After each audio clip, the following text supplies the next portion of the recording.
ইমাম মাহদী আলাইহিস সালাম কোন সময় দুনিয়াতে আগমন করবেন?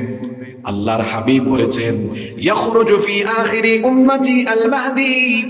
নবীজি বলেছেন, আমার উম্মতের শেষ জামানায়, কিয়ামতের ঠিক আগ মুহূর্তে, কিয়ামত ঘটার কিছুদিন আগে শেষ জামানায় ইমাম মাহদী আলাইহিস সালামকে যিনি দুনিয়াতে পাঠাবেন তিনি কে?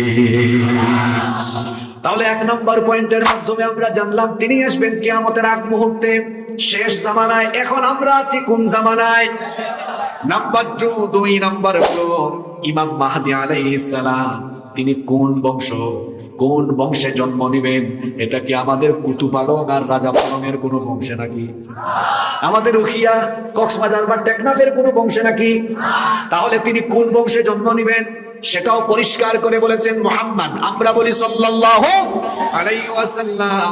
নবীজি বলেছেন, আল মাহদিয়্যু মিন ইত্রাতি মিন ওয়ালাদি ফাতিমা।